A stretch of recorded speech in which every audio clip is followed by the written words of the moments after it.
முடியும். சரி, ஓகே, நேரம் குறைவா இருக்கு. மணிகண்டன், இப்ப பிரதான கட்சிகள் இவ்வளவு வேகத்துல பரப்புரையில் இருக்காங்க. விஜயோடைய வியூகம் என்ன? இன்னும் யாரும் கூட்டணிக்கு வரல, அழைப்பு விடுத்தாங்க. இப்ப அவருடைய போக்குல பிரச்சார வியூகத்தை வடிவமைச்சிருக்காரு. எந்த வாக்காளர்களை ஈர்ப்பதற்கான யுக்தி இது? ஏன் எப்ப முழு நேர அரசியல் தலைவரா அவர் உருமாறுவாரு? இந்த மாதிரியான வியூகங்கள் அவருக்கு பலன் கொடுக்குன்னு நினைக்கிறீங்களா? அவர் ஏற்கனவே முழு நேர அரசியல் தான் இருக்கார், பார்ட் டைம் பொலிட்டிஷியன்லாம் கிடையாது. அதே நேரத்தில் பார்த்தீங்கன்னா இப்போது ஐயா சொன்ன மாதிரி பெருவாரியான நபர்கள் வந்து வாக்கு சாவடியை நோக்கி வர்றதில்ல. இப்போ இந்த எலெக்ஷன் பார்த்தீங்கன்னா 4 முனை போட்டின்னு வந்து சொல்கிறாங்க. அதிமுக, திமுக, நாம் தமிழர், அப்புறம் பார்த்தீங்கன்னா தாவேகா. இந்த 4 முனை போட்டியில் பார்த்தீங்கன்னா இந்த முறை இந்த வாக்காளர்கள் வந்து வாக்குச்சாவடியை நோக்கி வரலாம். இப்போ இந்திய பொருளாதாரம் வந்து இந்த பிரச்சனையில் இருக்குது, தமிழ்நாட்டை வந்து தேசிய கட்சிகள் வந்து விழுங்க பார்க்குது. இந்த மாதிரி ஒரு சூழ்நிலையில் இந்த பர்சன்டேஜ் வந்து இன்க்ரீஸ் ஆகலாம். ஏன்னா யாருமே வந்து சொல்ல முடியாது, நம்ம வந்து எலெக்ஷன் ரிசல்ட் வர வரைக்கும் உங்களுக்கு நிலையான சொல்ல முடியினாலும், ஆனால் பெருவாரியான வாக்குகள் வந்து அவர் வந்து ஈர்க்கிறதுக்கான நல்ல வாய்ப்பு இருக்குது. அதே நேரத்தில் பெருவாரியாக இளைஞர்கள் வந்து இவரை நோக்கி போகிறதுனால நம்ம தன்னெழுச்சியாக பார்க்குறோம். இந்த கூட்டங்கள் பார்த்திங்கன்னா தன்னெழுச்சியாக ஒரு கூட்டம் வரதுனால நம்ம அவரை வந்து புறந்தள்ள முடியாது, களத்துலேருந்து அவரை வந்து புறந்தள்ளவும் முடியாது. அதே நேரத்தில் வந்து நம்ம அண்டர் எஸ்டிமேட்டும் வந்து பண்ண முடியாது.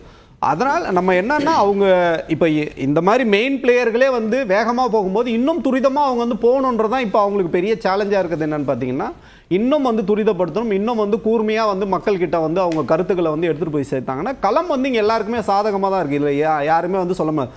இப்போ வந்து திமுகவுக்கு வந்து ஆன்டி இன்கம்பன்சி ஒரு பக்கம் நம்ம சொன்னாலும் அவங்க நல்லாவே பர்ஃபார்ம் பண்ணியிருக்காங்க. அதனால் அது அவங்களோட பலம். அதிமுக வந்து தனியாக இருந்தாலும் என்டிஏ கூட்டணி வந்து அவங்களுக்கு ஒரு பலம் தான். ஸோ இது எல்லா பக்கமும் வந்து இன்றைக்கி வந்து சரிசமமாக இருக்கும்போது இவரோட பிளேயர் வந்து இன்னும் கொஞ்சம் இவங்க வந்து வேகமாக இறங்கி ஆடணும். இவங்க வந்து டொக்கு வச்சு ஆடுறதுலாம் இவங்களுக்கு டைம் கிடையாது. எடுத்ததெல்லாம் பால்லாம் நீங்கள் 6 அடித்தா மட்டும்தான் களம் வந்து உங்களுக்கு வந்து சாத்தியமாக இருக்கும். அதே நேரத்தில் வந்து ஐயா வந்து சொல்கிறாரு பிஜேபி வந்து இங்கே எதுவுமே வந்து பண்ணல, இன்னும் நிறைய கன்சைன்மெண்ட்டு போய் சேரவே முடியல, நிறைய வந்து பில் பண்ணதெல்லாம் வந்து திருப்பி அனுப்பிச்சிட்டு இருக்காங்க. அந்த மாதிரி ஏன்னா நாங்கள் அந்த செக்மெண்ட்டில் இருக்கோம், பல்வேறு சிக்கல்கள் வந்து இங்கே வந்து பண்ணிகிட்டு இருக்காங்க.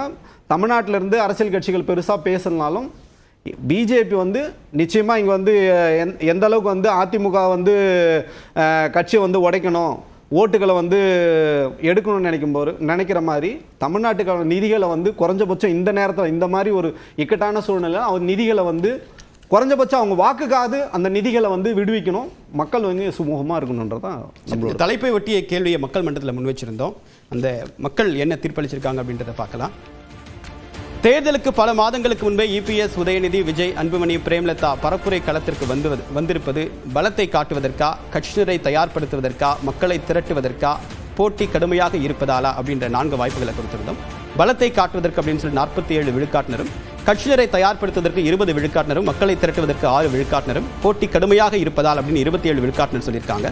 பலத்தை காட்டுவதற்கு அப்படின்னு குறிப்பிட்டிருந்தா 47 விழுக்காட்டினர், இன்னொன்று போட்டி கடுமையாக இருக்கும் அப்படின்றதையும் அவங்க மென்ஷன் பண்ணியிருக்காங்க. இது மட்டுமே கிட்டத்தட்ட ஒரு 74 பேர் வருது, 74% வருது. உங்களுடைய பார்வை பண்ணுறாச்சு. பலத்தை காட்டுவதற்கு தான் எனக்கு பலம் இருக்குது, நான் தான் ஜெயிப்பேன்னு ஒரு பெர்செப்ஷனை கிரியேட் பண்ணுறதுக்கான ஒரு போட்டியாக தான் நினைக்கிறேன் ஒழிய இதனால் மக்களுக்கு எந்த விதமான நன்மையும் விளைய போகிறதில்ல, இளைஞர்களுக்கு எந்த விதமான நன்மையும் விளைய போகிறதில்ல, மக்களது பிரச்சனைகள் தீர போகிறதில்ல.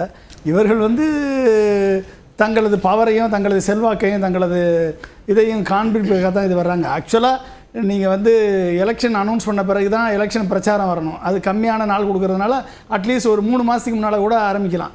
1 வருஷத்துக்கு முன்னால் ஆரம்பிக்கிறதெல்லாம் வந்து அதாவது மனித வளத்தை வீணடிக்கக்கூடிய செயல். இதை வந்து எப்படி ஏற்றுக்கிறது? மக்களுக்கு 1008 பிரச்சனை இருக்குது, 1008 இஷ்யூஸ் இருக்குது.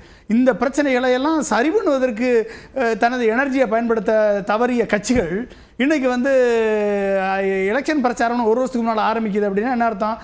ஆட்சிக்கு வரணும், ஆட்சிக்கு வந்தவொடனே பதவியில் மக்கள்கிட்ட பணத்தை கொடுத்து ஆட்சிக்கு வரணும், பதவி பிடிக்கணும், பதவி பிடிச்சா ஊழல் பண்ணணும், ஊழல் பண்ணி சொத்து சேர்க்கணும், சொத்து சேர்த்து அடிமையாகணும். இதுதானே வர்றீங்க நீங்கள்? மக்களுக்கு செய்வதற்கு வர்றீங்களா? அங்கே தான் கொஸ்டின் மார்க். மக்களுக்கு இன்னைக்கு இருக்கக்கூடிய பிரச்சனைகளை சால்வ் பண்ணுறதுக்கு எத்தனை பேர் திட்டம் வச்சிருக்கீங்க? திமுக செய்யாத திட்டங்கள் எத்தனை இருக்கு? செய்யாத திட்டங்களை எல்லாம் நான் வந்தால் அதை செய்வேன், இப்படி செய்ய முடியும், என்னால் அதை செஞ்சு காமிக்க முடியும்னு சொல்லக்கூடிய தலைவரை சொல்லுங்க பாப்போம். சரி, அக்னீஸ்வரன் இறுதி கருத்து சுருக்கமா. இந்தியா என்கிற ஒரு வலிமையான ஒரு பாரதம் வந்து தேர்தல் நடத்துறதுல தான் இருக்குது.